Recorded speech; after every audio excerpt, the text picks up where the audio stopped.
अस्सलाम वालेकुम वरहमतुल्लाह। आज के लेक्चर में हम बात करेंगे स्कोप ऑफ पब्लिक फाइनेंस के बारे में। स्कोप ऑफ पब्लिक फाइनेंस को समझा जा सकता है इन हेडिंग्स की मदद से। यहाँ पर जो हेडिंग्स है मैं एक बार पढ़ लेता हूँ। पब्लिक रेवेन्यू है, पब्लिक एक्सपेंडिचर है, पब्लिक डेट है, फाइनेंशियल एडमिनिस्ट्रेशन एंड कंट्रोल है और फिर इकोनॉमिक स्टेबिलिटी एंड ग्रोथ है। इन हेडिंग से हम पब्लिक फाइनेंस के स्कोप को समझने की कोशिश करते हैं। अगर हम यहाँ पर एक इकोनॉमी लेते हैं, सपोज यहाँ पर कोई इकोनॉमी है, ठीक है ना। सपोज यहाँ पर कोई इकोनॉमी है बाय नेम ए।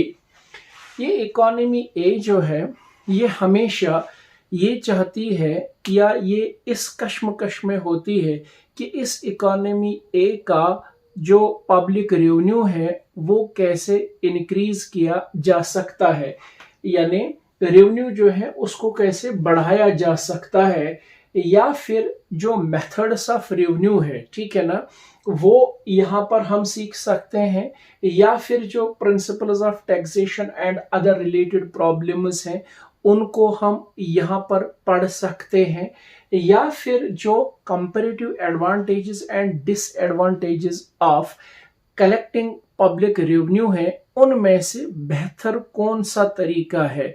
ये सब चीजें आती हैं किस में, पब्लिक रेवेन्यू में।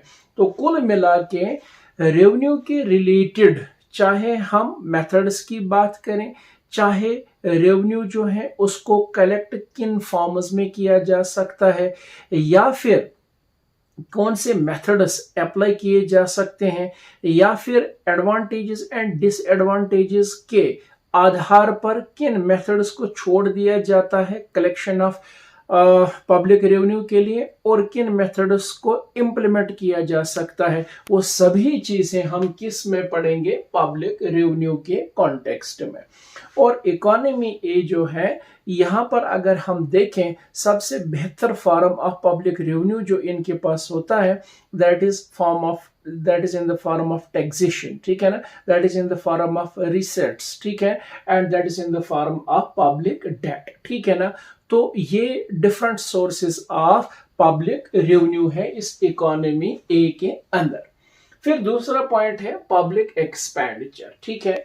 देखिए ये जो इकोनॉमी ए है एक तरह से तो ये पब्लिक रेवेन्यू को जनरेट करना चाहती है, अलग अलग मेथड से उसको जनरेट कर रही है, या फिर उसके एडवांटेजेस या डिसएडवांटेजेस के आधार पर जानने की कोशिश कर रही है। तो यहाँ पर जो पब्लिक एक्सपेंडिचर की बात आती है तो यहाँ पर हम क्या पढ़ेंगे, main principles of public expenditure, यानी कि इकोनॉमी ए जो है अगर ये पब्लिक एक्सपेंडिचर कर रही है तो उसके क्या उसूल रहेंगे, ये जो पब्लिक एक्सपेंडिचर है इसको एलोकेट कैसे किया जा सकता है, उसको इस्तेमाल कैसे किया जा सकता है, और ये जो पब्लिक एक्सपेंडिचर यहाँ पर इकोनॉमी ए में इकोनॉमी ए करेगी उसका इम्पैक्ट या उसका इफेक्ट पूरी इकोनॉमी ऑफ ए के ऊपर क्या पड़ेगा, ठीक है ना।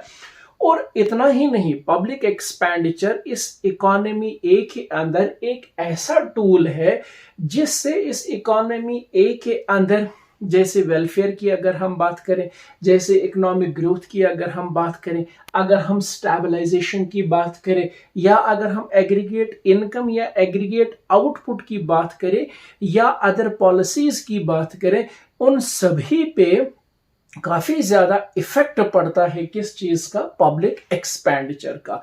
तो इसलिए ये काफी ज्यादा इंपॉर्टेंट विषय है। फिर अगर हम एक और पॉइंट की बात करते हैं, पब्लिक डेट की अगर हम बात करें तो पब्लिक डेट अगर हम देखें जहां पर इकोनॉमी ए जो है वो डायरेक्ट लोन्स ले रही है जनरल पब्लिक से। असल में ये कब होता है, ऐसी सिचुएशन कब इनको फेस करनी पड़ती है इकोनॉमी ए के अंदर, उस समय ये सिचुएशन इनको फेस करनी पड़ेगी जब पब्लिक एक्सपेंडिचर ज्यादा होगा पब्लिक रेवेन्यू से, ठीक है ना।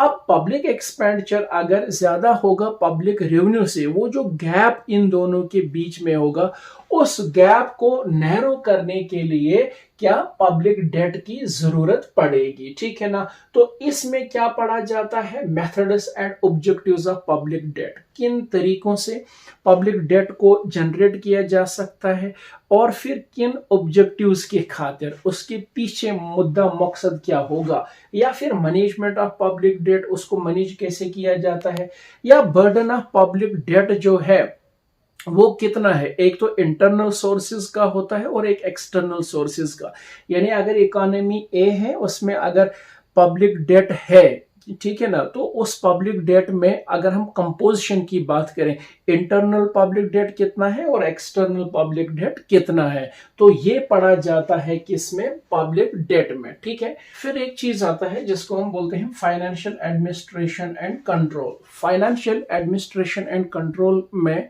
क्या चीजें हमें सीखने को मिलती हैं, ये जो इकोनॉमी ए है, इस इकोनॉमी ए के अंदर बजट जो है उसको कैसे पास किया जाता है, उसको कैसे ऑडिट किया जा सकता है, उसको कैसे इंप्लीमेंट किया जा सकता है, उसके क्या ऑब्जेक्टिव्स होंगे, ठीक है ना।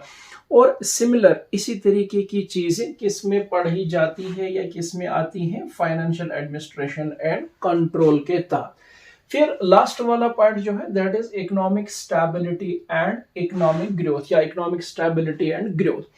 देखिए, इकोनॉमिक स्टेबिलिटी जब हम पढ़ते हैं तो ये जो इकोनॉमी ए है, यहाँ इकोनॉमिक स्टेबिलिटी का मतलब क्या होता है।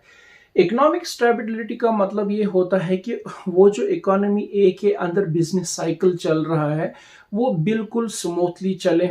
स्मूथली चलने का मतलब ये हुआ कि ना वहां पर इन्फ्लेशन आए, ना वहां पर डिफ्लेशन आए, ना वहां पर स्टैगफ्लेशन जैसी सिचुएशंस खड़ी हो, ठीक है। तो इसलिए जब ये चीजें ना हो तो स्टेबिलिटी उसी चीज को कहते हैं। और पब्लिक फाइनेंस का यहाँ पर इकोनॉमिक स्टेबिलिटी के कॉन्टेक्स्ट में एक कलीदी रोल रहता है, काफी इंपॉर्टेंट रोल इसका यहाँ पर रहता है, ठीक है ना।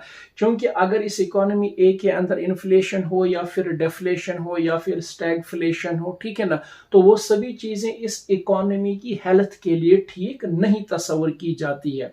और इसी तरीके से पब्लिक फाइनेंस का एक इंपॉर्टेंट रोल रहता है इस इकोनॉमी ए के इकोनॉमिक ग्रोथ में। कैसे इस इकोनॉमी ए के अंदर जो एग्रीगेट आउटपुट है उसको बढ़ाया जा सकता है, कैसे एग्रीगेट इनकम को बढ़ाया जा सकता है, कैसे रेट ऑफ अनएम्प्लॉयमेंट को डिक्लाइन किया जा सकता है, या जो बाकी नॉन इनकम इंडिसेस हैं उनको कैसे मतलब बढ़ाया जा सकता है।